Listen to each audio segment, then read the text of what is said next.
Morning, সবাই কেমন আছো? আজকে কিন্তু একদম ভোর 6টা থেকে ব্লগটা শুরু করেছি। ঋষি স্কুলে আজকে স্পোর্টস আছে, যদি আমাদের ভেতরে ঢুকতে দেয় তাহলে তোমাদের দেখাতে পারবো, নাহলে ঋষির মুখেই শুনতে হবে, তাই তো ঋষি? চলো দেখা হচ্ছে পরে। আজকে কিন্তু নিজের ভয়েস দিয়ে প্রথমে ইন্ট্রোটা শুরু করলাম। তো এখন ভোর 6:20 মতো বাজে, চলে এসেছি সোদপুর স্টেশনে। আর ঋষি কিন্তু খুব ট্রেন লাভার, মানে ট্রেনের কোন আওয়াজ হলে কোনটা কি ট্রেনের নাম, যারা ট্রেন ব্লগ করো বা যারা করেন তাদের ভিডিও দেখতে কিন্তু ঋষি খুব ভালোবাসে। আর এই যে দেখো চলে এসেছি ব্যারাকপুর স্টেশনে। ব্যারাকপুরের যেহেতু ক্যান্টনমেন্ট এরিয়াতে ঋষির স্কুল, সেই জন্য একটু ঠান্ডা থাকে, ওই জন্য একটু মাথাটা চাপা দিয়ে নিয়েছি। আর ঋষিকে স্কুলে দেওয়ানোর পর এই বাইরে হচ্ছে এই সুন্দর একটা মাঠ, আর ওদিকে হচ্ছে ব্যারাকপুর পোস্ট অফিস। আর দেখো সব বন্ধুরা কি সুন্দর জিনিসপত্র নিয়ে এসছে এখানে বিক্রি করার জন্য। আর জানো তো, মেয়েরা নিজেদের পায়ে দাঁড়ানোর জন্য যখন এই বিজনেসগুলো করে, আমরা কিন্তু সবাই তাদের থেকে একটা একটা করে জামা নিই এবং নিয়ে থাকা উচিত। এই যে আমার হাতের শাড়িটা দেখছি, এটার দাম মাত্র 250 টাকা বলছিল। কালার যেহেতু আর ছিল না, ওই জন্য আমি আর নিইনি। আর ইয়েলো কালারের যে শাড়িটা দেখলে, ওটার দাম বলছিল 1200 টাকা।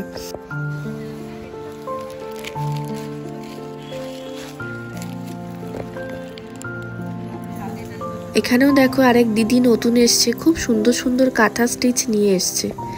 তারপরে চলো বাড়িতে যাই। এই যে বাড়িতে চলে এসছি। আর আমার এই নয়নতারা গাছটাতে দেখো প্রচুর ফুল ফুটেছে। আর এই গাছটা গুড্ডু বল খেলার সঙ্গে সঙ্গে না ভেঙে ফেলেছে। আর এটা হচ্ছে কয়েন প্ল্যান্ট। আর জানো তো, এই যে ইয়েলো কালারের যে সানফ্লাওয়ারটা দেখছো, এটা না আমাকে একজন গিফট করেছে একটা গাছের গ্রুপ থেকে এক দিদি। খুব সুন্দর এই গাছটা। আজকের বৃহস্পতিবার ছিল, তাই আসার সময় একেবারে ফুল নিয়ে চলে এসেছি। মাকে পুজো করে দিয়ে দিয়েছি। আমি আমার মতন করে মাকে পুজো দিই। আমি ঠিক ভুল ঠিক জানি না, মন থেকে ভক্তি ভরে ঢাকলে ভগবান নিশ্চয়ই সবাইকে দেখেন এবং তাদের সন্তানকে আশীর্বাদ দেন।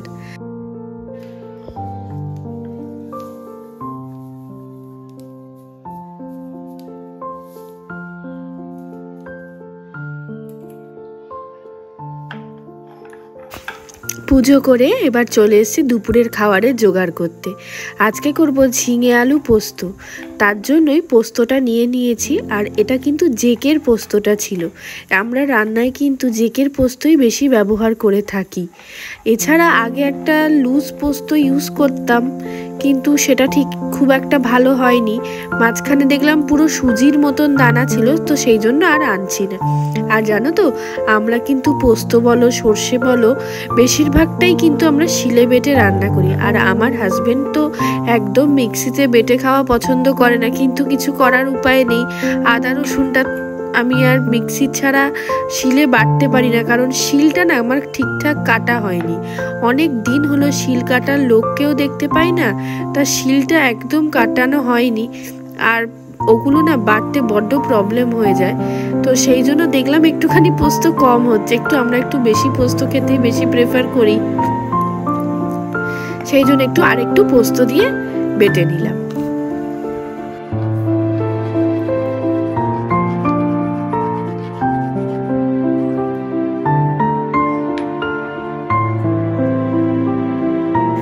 চলো তোমাদের সাথে গল্প করতে করতে আমার কিন্তু পোস্তটা বাটা একদম কমপ্লিট হয়ে গেছে।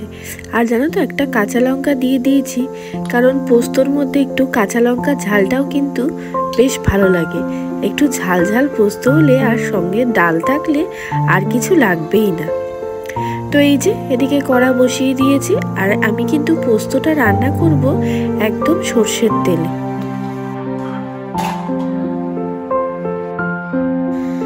আর পোস্তটা কিন্তু একদম সর্ষের তেলে করব। জানো তো, আমি কিন্তু এই রান্নাটা আমার শাশুড়ি মার কাছ থেকে শেখা।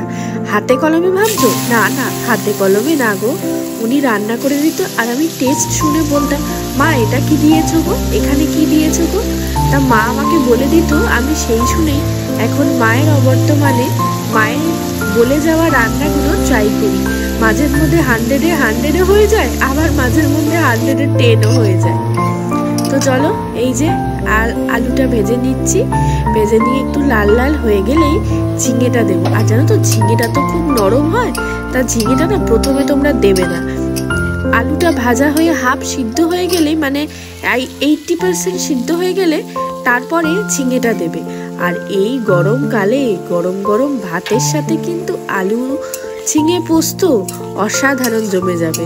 সঙ্গে যদি একটা লেবু থাকে তাহলে তো আর কোনো কথাই নেই। তো এখানে পোস্ত জলটা সমেত দিয়ে দিলাম। একটু জল দিলাম কেন, আলু যেগুলো সেদ্ধ হয়নি সেগুলোও সেদ্ধ হয়ে যাবো সেই জলটা। আর জলটা কিন্তু যখনই পোস্তটা রেডি হয়ে যাবে জলটা আর থাকবে না, জলটা পুরো শুকিয়ে যাবে। আর ব্যাস রেডি হয়ে গেল আমাদের ঝিঙে আলু পোস্ত। থেকে ছড়িয়ে দেবো একটু কাঁচা সরষের তেল। আর রান্না করব চিকেন, তবে চিকেনটা কিন্তু আজকে রান্না করব না, চিকেনটা রান্না করব কালকে। তো তার জন্যই চিকেনটা আজকে একেবারে ম্যারিনেট করে রেখে দেব। তো নিয়ে নিয়েছি চিকেন, তার মধ্যে দিয়ে দিলাম নুন,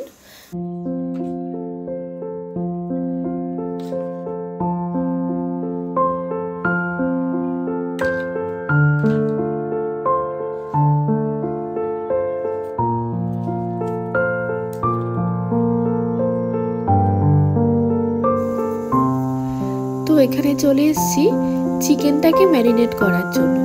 আর আজকে না চিকেনটা রান্না করব না, রান্না করব কালকে। কিন্তু কালকে যেহেতু ঋষি স্কুল আছে তো তাড়াতাড়ি আর সময় পাবো না, তাই আজকেই চিকেনটাকে কিন্তু ম্যারিনেট করে রেখে দিচ্ছি। তো চিকেনের মধ্যে কি কি দিয়েছি দেখতেই পেলে, নুন, হলুদ, ধনে গুঁড়ো আর আদা রসুনের পেস্ট দিলাম। হ্যাঁ, নুনটা কিন্তু তোমরা একটু বুঝে দিও, কেন বলো তো, রান্না করার সময় আবার নুনটা দেবো তো, যদি এখন বেশি হয়ে যাও তখনও আবার যদি দিয়ে দাও তাহলে কিন্তু নুনটা ঠিক বোঝা যাবে না। আর দিয়ে দিয়েছি টক দই। আর চিকেন কিন্তু এরম করে ম্যারিনেট করে রেখে দিলে দারুণ সফট হয়ে যায় জানো তো, আর নুনটা পুরো চিকেনের মধ্যে অ্যাবজর্ব করে নেয়। এমনিতে তো চিকেন রান্না করতে কম সময় লাগে, কিন্তু এভাবে ম্যারিনেট করে রান্না করে দেখবে চিকেন কিন্তু আরো সুন্দর সফট হবে খেতে। তো এই যে দেখো ভালো করে ম্যারিনেট করে রেখে দিচ্ছি। আর সব শেষে লাস্টে দেব ওপর থেকে ছড়িয়ে একটু কাঁচা সর্ষের তেল।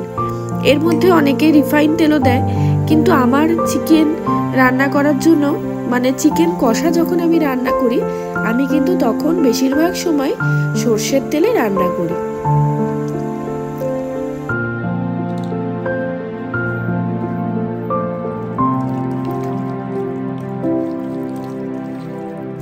চিকেনটা ম্যারিনেট করে একদম ঢাকা দিয়ে ফ্রিজের একদম নিচের দিকটায় রেখে দেব। তো বন্ধুরা চলে এসেছি একদম অন্তিম পর্বে। আমার ভিডিওটা দেখে যাদের যাদের ভালো লাগবে তারা কিন্তু অবশ্যই চ্যানেলটাকে সাবস্ক্রাইব করে পাশে থেকো, আর পাশে থাকা বেল আইকনটা কিন্তু অল করে দিও।